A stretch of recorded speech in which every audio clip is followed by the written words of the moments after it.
All right.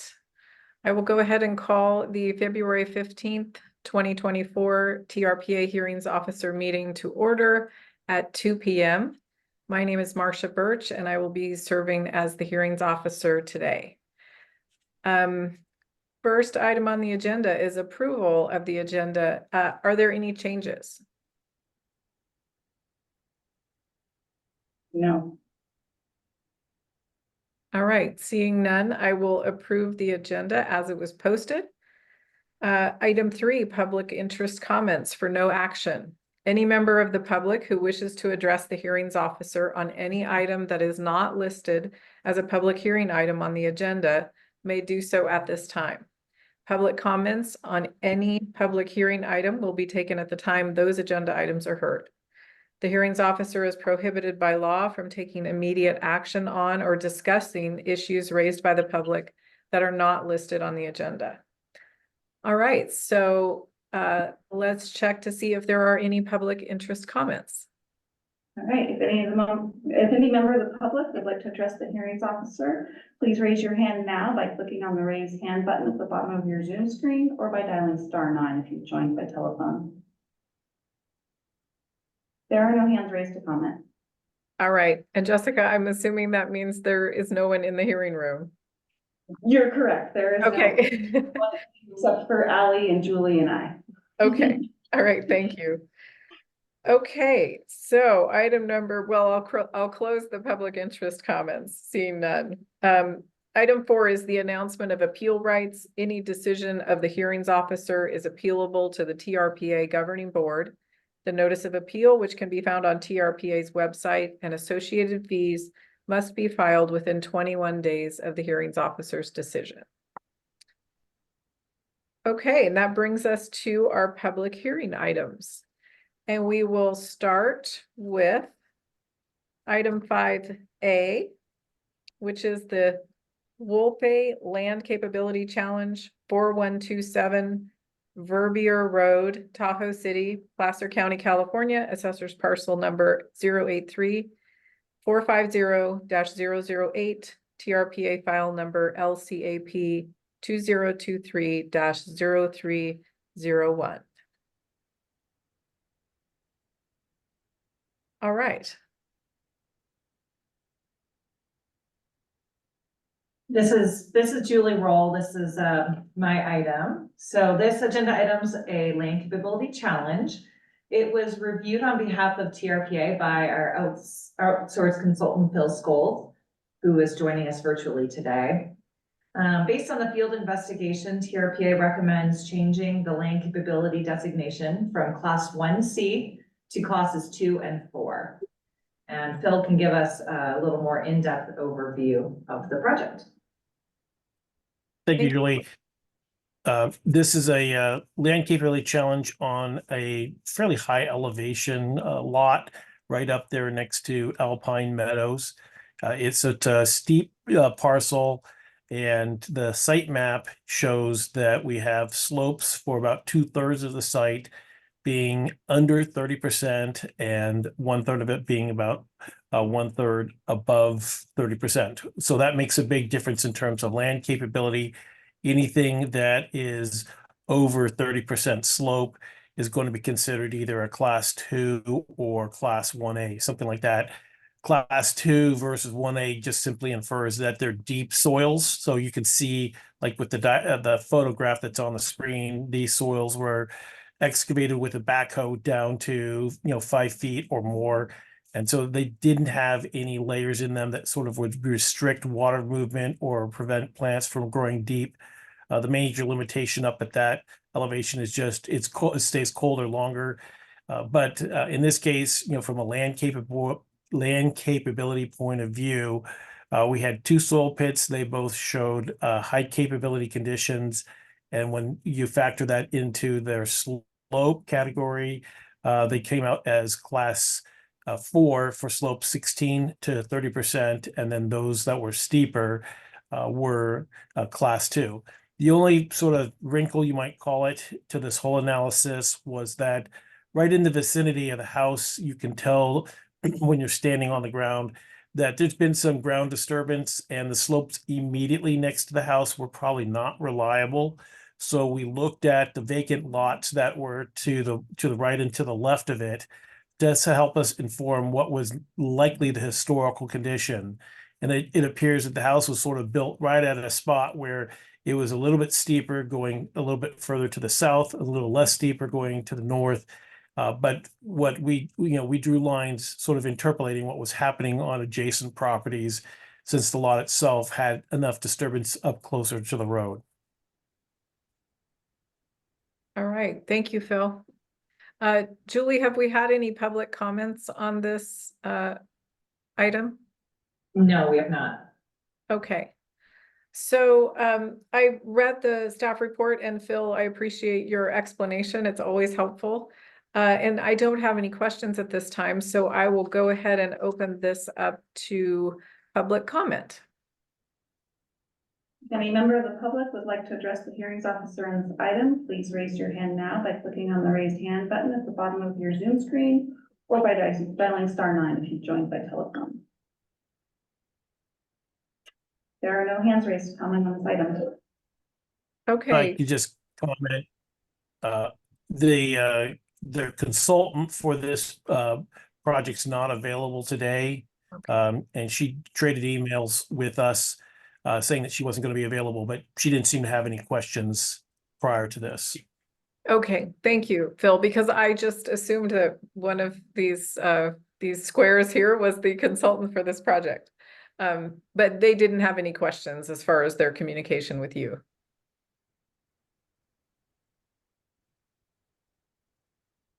Uh-oh. I think Phil froze, yes. Okay, so I am going to close the public hearing and take action on this item and approve the proposed land capability challenge.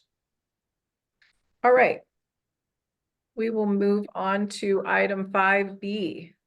The Cohen Trust Land Capability Challenge, 3195 Edgewater Drive, Tahoe City, Placer County, California.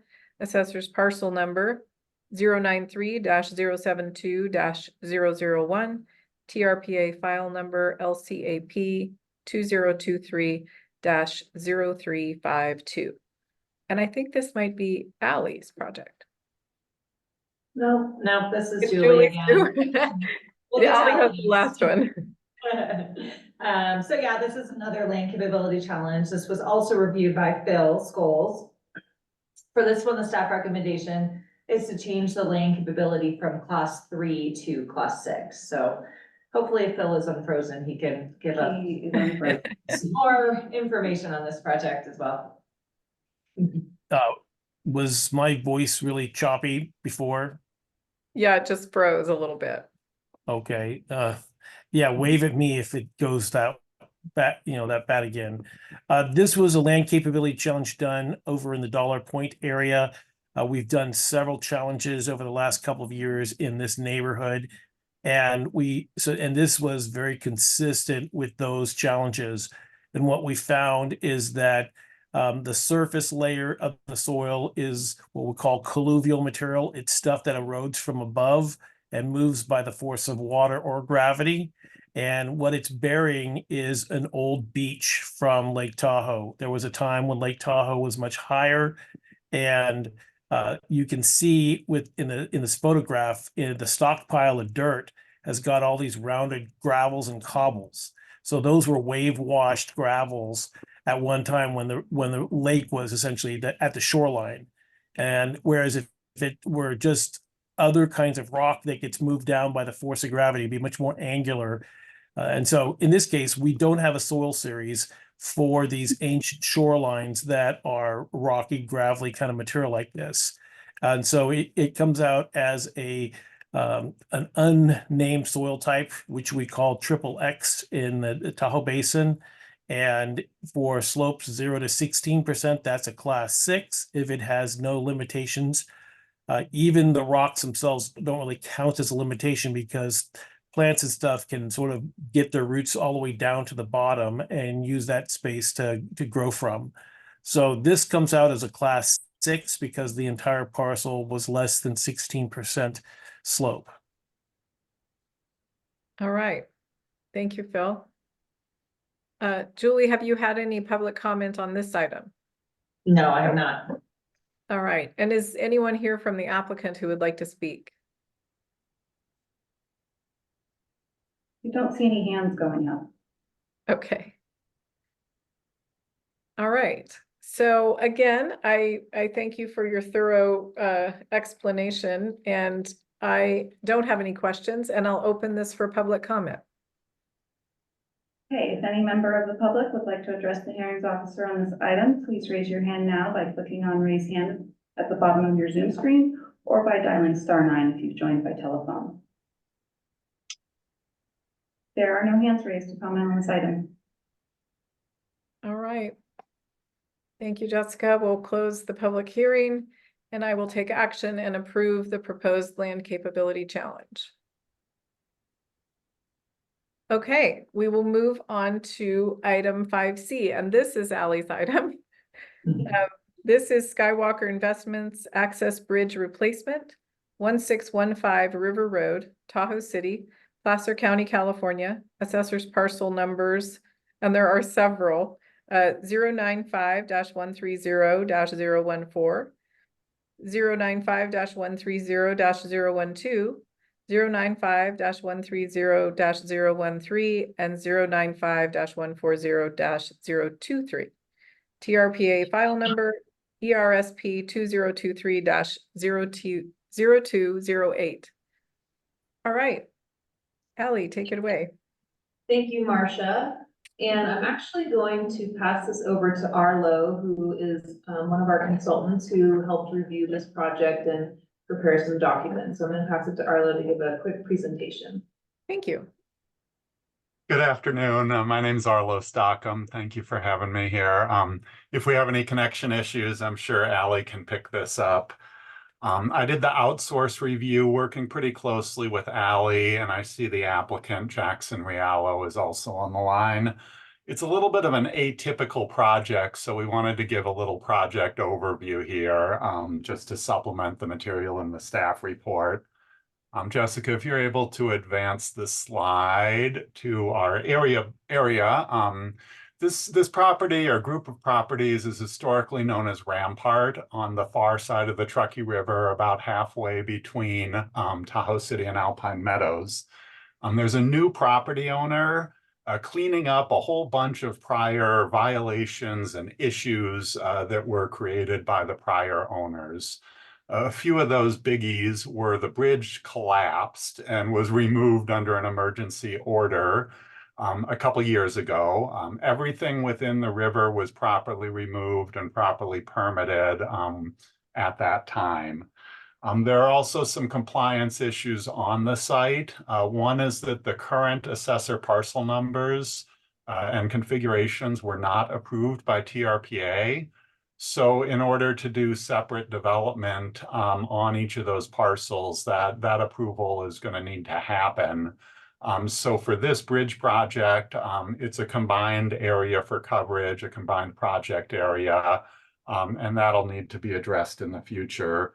There are also a series of unpermitted improvements that were done, including some pretty significant SEZ disturbances. If we didn't have those situations, this would actually be a fairly straightforward project. Single-family residences are allowed uses and probably the most likely use on this property, likely more than one single-family residence, depending how the parcel approvals end up happening. But in order to proceed with restoration while development plans are being put together, this is now considered a linear public facility requiring a special use permit in this hearing today. So really one of the big things and factors here in the special use permit is approving the bridge in advance of development will allow restoration to occur sooner, will allow resolution of the code compliance issues. We worked pretty closely with Steve Sweet, and he's in favor of getting this bridge access so they can clean up the property and really meaningfully. There's no other way into this property to do restoration. If we could advance to the next slide in terms of the site plan proposed.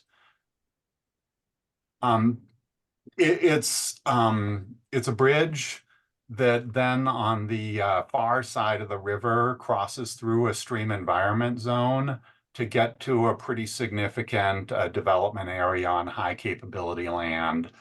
The improvements near the river and on sensitive land are the minimum necessary to gain access and are really necessary for access and meet the findings for SEZ disturbances and relocation of coverage within the SEZ. What you see here is a bunch, it's probably hard to see on this screen, but there's a bunch of hatching, which is a bunch of unpermitted coverage and unpermitted disturbances that will all be cleaned up and restored as a condition of this bridge project. What will remain, if we can go to the following slide, what they're really doing is the bridge going through the SCZ with pavement and BMPs to a gravel turnaround at the old building site. Some of the old building improvements that haven't already been removed are going to be left and dealt with future development, just because tearing that up would be more impactful than just leaving what's there right now and dealing with that when a building permit comes in. If we could go to the next slide, wanted to show a little bit about the bridge construction and how they'll be really minimizing access. It's a clear span bridge. The old bridge had 3 footings within the river. This new bridge is going to span not only over the river, but also over the floodplain. So no disturbance is necessary within the 100-year floodplain. They have these precast concrete sills that they'll be putting in place. There is the necessary grading exception for depth of grading, and we do anticipate groundwater being encountered, and conditions have addressed that with mitigation and dewatering provisions. Next slide, please. The bridge will be placed by crane from the road side of the river, so there won't be any construction disturbances within the river either. These are photos the applicant submitted from a different location, but basically the same bridge design.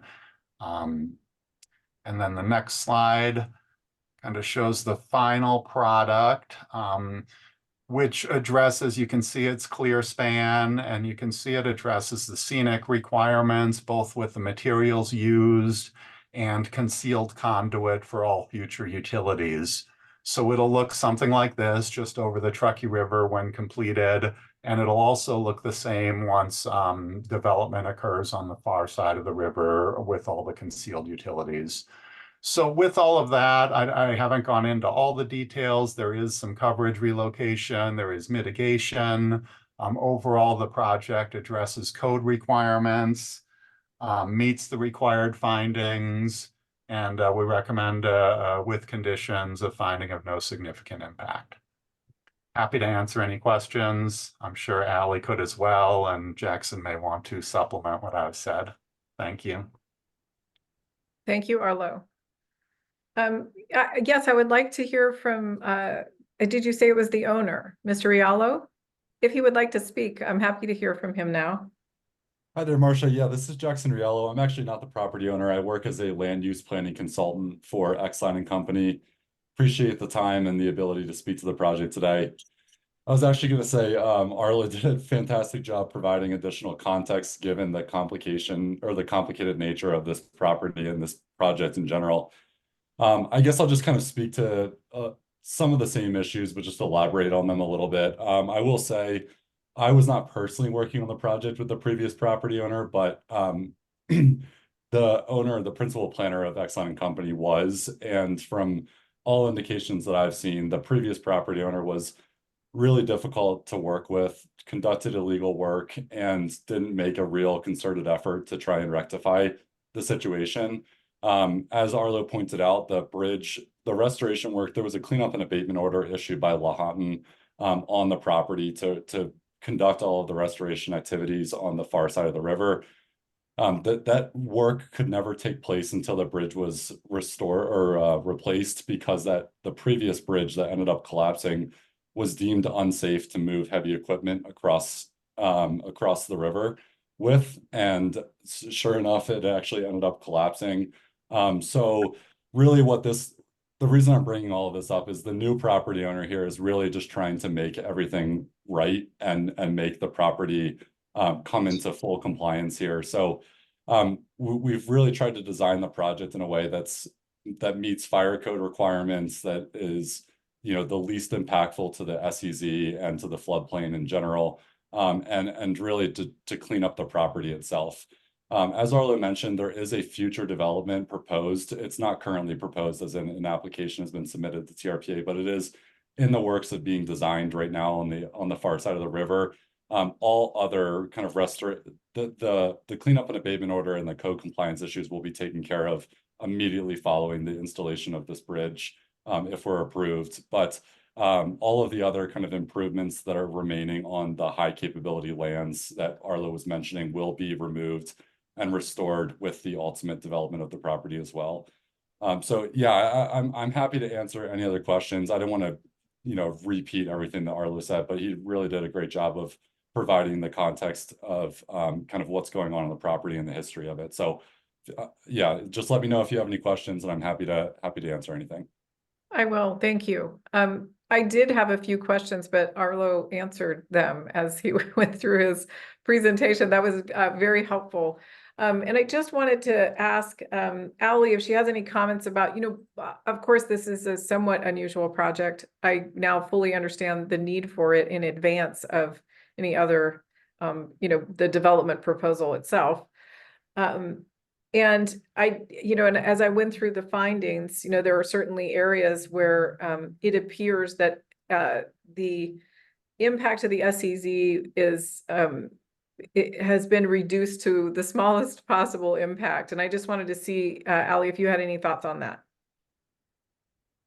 Yeah, I think, Arlo kind of explained it in his presentation. This is actually going to reduce SEZ impacts, especially spanning the creek, which is an improvement in our eyes, at least here at TRPA. So we see it as an improvement. We see constructing this bridge as necessary to, like Jackson was also saying, help restore some of those areas that need to be restored as part of a violation. So we see this as an improvement and overall needed to complete the remaining tasks on the property.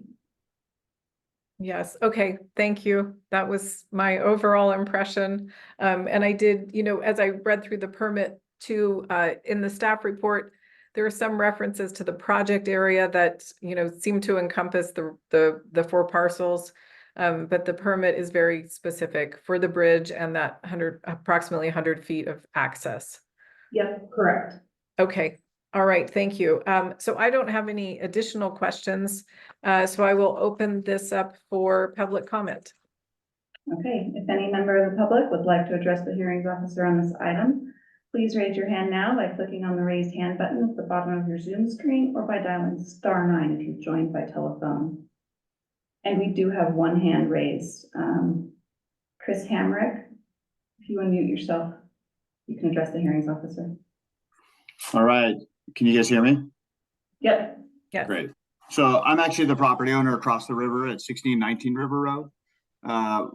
That property's been in our family for over 80 years. So Jackson and Arlo, thank you for your comprehensive presentation here, because it's been kind of sad to watch what's been going on over there, particularly with the last homeowner or the last property owner who, clearly didn't have the same regard for, the natural beauty of the area. The one question I have is, and it wasn't addressed here, but, I've been in contact with the current owner. He does have an easement across our property to get to the bridge, because our property spans past where the bridge would be located. My question is, what impact is this going to have on our property? What if any changes need to be made, or is any vegetation going to be impacted on our side with this new bridge proposal? I can try to address that one if you'd like. Yes. Thank you, Arlo. All improvements are within that 30-foot existing easement area. That's their only legal access. On the highway side of the bridge, there is, I believe, one, maybe two trees proposed for removal. The large one looks to be almost dead, well on the way to dead, but maybe not quite there. There are a few green needles at the top. You're probably familiar with that. But all of the improvements are within that 30-foot easement. They won't access or they won't impact access to Mr. Hamrick's property. It's kind of a shared access off the highway. And with the precast footings and the method of installation, it seemed to us to be about the least impactful way to rebuild a bridge. So we tried to address all of those considerations. That's great, thank you. So the only other question is, what's the time frame for this? Maybe Jackson can cover that. Yeah, I can speak to that. So this is a custom fabricated bridge that will be delivered to the property. As of right now, we have been told that the bridge manufacturer will be able to deliver the bridge sometime in the August, September timeframe. We're really hoping that we have approval here today so that we can move forward with building permit submittal and approval with Placer County.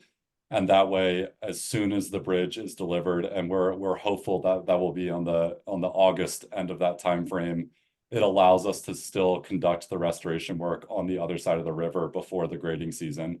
So that's our hope on the time frame right now. It's obviously a little bit tight, so don't hold me to that. There are so many different variables on this property that could extend that timeline, but that is what we're hoping and shooting for right now. Great, thank And you. just to add, the approval is valid for 3 years if granted. Okay. So thank you for answering Mr. Hamrick's questions. Jessica, do we have any other comments? There are no other hands raised to comment on this item, and nobody in the. Okay. Well, thank you. I will go ahead and close the public hearing for this item. And I will approve the required findings, including a finding of no significant effect, and approve the proposed project subject to the conditions in the draft permit. All right. So that concludes our hearings officer meeting for today. I'll go ahead and adjourn. Thank you, everyone. Thank you. Bye.